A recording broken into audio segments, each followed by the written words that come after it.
Hello everyone, welcome to the channel. In this video, I wanted to discuss regarding how to reverse a string using recursion. Now, ordinarily, you can also reverse a string directly using a for loop, like going to the last index and simply printing from the last index to the beginning index. Now, how to do that using recursion?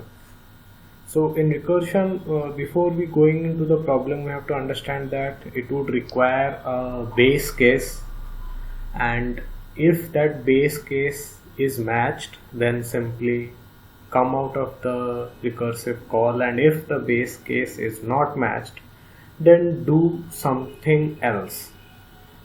Now, what we will do when reversing a string using recursion is that the basic idea is that if we have a word hello,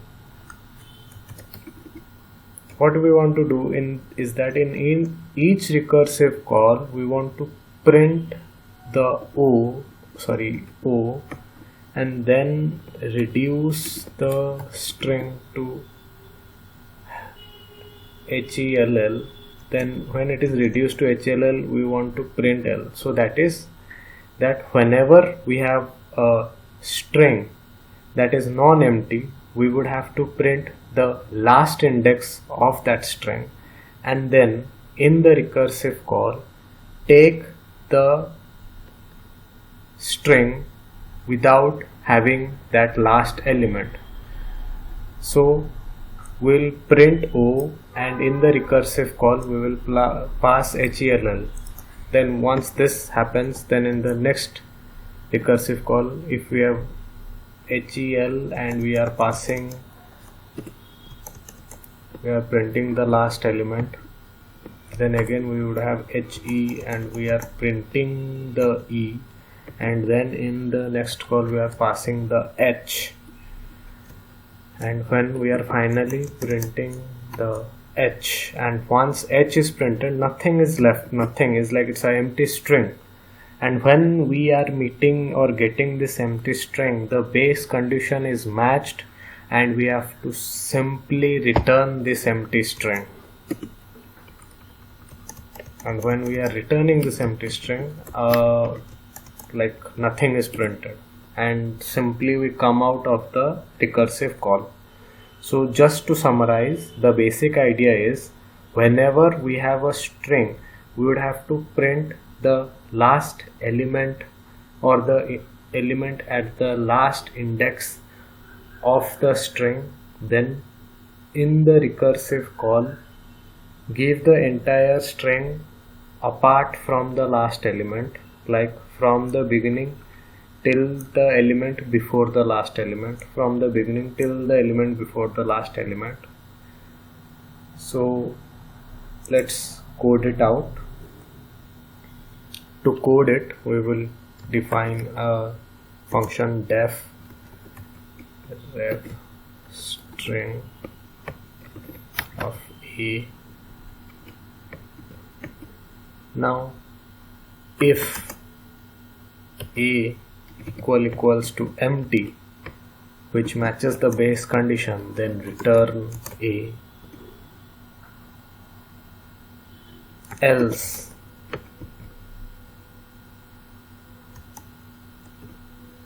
print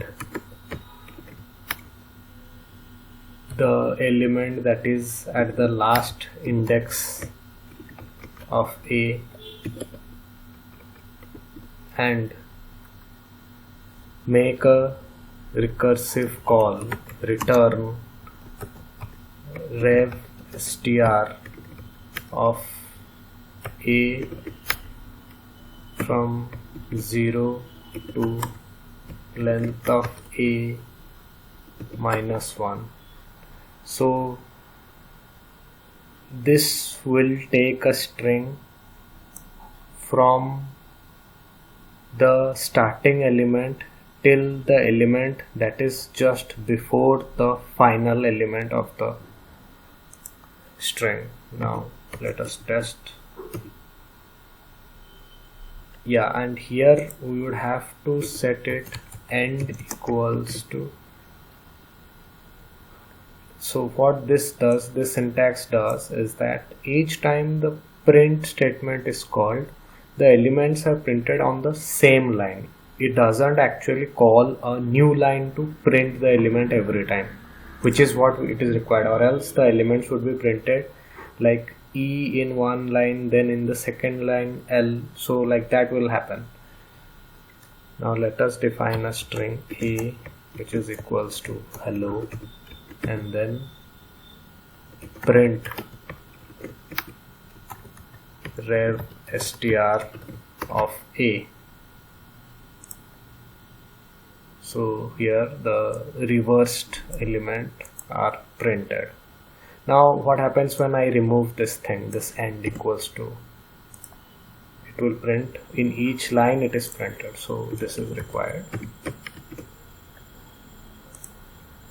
Let's test with something else.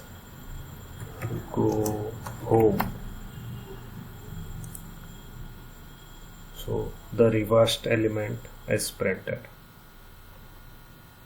So the basic idea is this: we would need a base condition, and once we imagine it through the base condition, and if it is matched, we would simply return it, or else we will have to do something else. I hope this gives you an idea as to how to approach this problem. Thank you.